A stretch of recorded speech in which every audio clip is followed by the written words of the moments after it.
త్రయోదశ జ్యోతిర్లింగం అంటే 13వ జ్యోతిర్లింగంగా అమ్మ నామకరణం చేసి ఉన్నారు.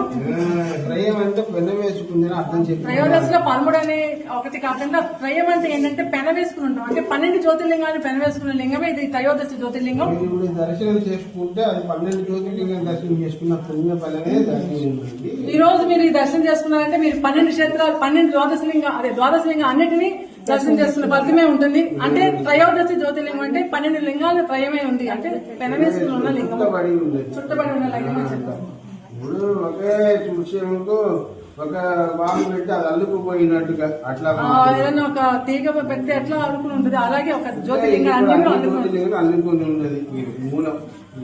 వేరేమీ లేదు. అట్లాగా ఇక్కడ ఉన్నటువంటి క్షేత్రంలో ఏకపానమఠమైన అనువాద శివ కలిసి ఉన్నారు. ఇప్పుడు వచ్చేసి చూసారమ్మా ఇదంతా కూడా ఏకపానమఠం. ఇప్పుడు శివుడు లింగం ఉంటుంది, మీకు ఐడియాగా ఉంటుంది. శివలింగంలో శివ పానమఠం ఉంటుంది, పైన లింగం ఉంటుంది. కానీ ఇక్కడ వచ్చేసి ఇదంతా కూడా ఏకపానమఠం. ఒకే పానమఠం మీద ఆంజనేయ స్వామి శివుడు కలిసి ఉండడం అనేది భూమండలంలో ఎక్కడా లేదు. ఇక్కడ కూడా ఇప్పుడు వరకు లేదు. ఒరే దేవాలయం, ఇదే ఏకైక దేవాలయం భూమండలంలోనే. ఇక్కడ వచ్చేసి ఏ విగ్రహం కూడా ఈ క్షేత్రంలో ఎవరో శిల్పి యొక్క చెక్కితో తీసుకొచ్చిన విగ్రహాలు అయితే ఏమీ లేవు. అన్ని కూడా స్వయం లింగము. ఇది వచ్చేసి సాలాగం కాశీ విశ్వేశ్వరుడు స్వయంగా అమ్మ నాగనారాయణ, స్వయం సిద్ధం అమ్మ నాగనారాయణ 11 సంవత్సరాలు మాది అమ్మ నాగనారాయణ పీఠము. 11 సంవత్సరాలు పార్థివ లింగం తయారు చేసి ఒక నెల రోజులు పూజించి శివరాత్రి రోజు మేము భద్రాచలం నిమజ్జనం చేసేవాళ్ళం. 11 సంవత్సరాలు అయిపోయిన తర్వాత అమ్మ కాశీ వెళ్లాలన్నారు, వారణాసి వెళ్లిన సమయంలో ఆగస్టులో వెళ్ళాము. ఆ సమయంలో ఎలా ఉంటే వరదలు వస్తూ ఉంటే మనలాంటి ఎవరు దాంట్లో నిలబడే స్థితి లేకుండా వరద వస్తుంది. ఆ సమయంలో లోపల తల్లి ఉన్నారు. తల్లికి చెప్పారు, వాణి ఇంపించారు కాశీ విశ్వేశ్వరుడు, నేను ఒక దగ్గర ఉన్నాను, నువ్వు నన్ను పునరుద్ధరించమని. అది అప్పటికి మాకు తెలియదు ఎక్కడ ఏంటి అనేది కూడా. ఆగస్టు అయిపోయిన తర్వాత మళ్ళీ మాఘమాసం వస్తుంది కదా, అంటే నేను చెప్తున్నాను మీకు చెప్తాను.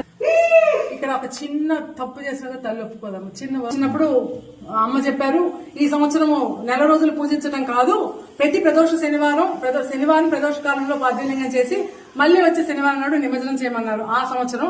అదే విధంగా శనివారం నాడే అమావాస్య పాడ్యం వచ్చింది మాఘమాసంలో. పార్థివలింగం చేశారు. పార్థివలింగం చేసిన తర్వాత అమ్మే స్వయంగా చేస్తారు పార్థివలింగం. నెక్స్ట్ శనివారం నాడు నిమజ్జనానికి బయలుదేరినప్పుడు భద్రాచలం వెళ్లకుండా క్రాస్ రోడ్ నుంచి తిరిగి ఇటు వచ్చేసారు. తల్లి ఇట్లా మా స్టూడెంట్స్ పిల్లలు ఉంటారు, తీసుకువెళ్తారు.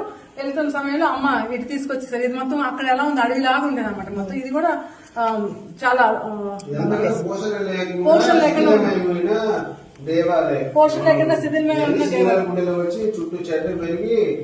దేవాలయం.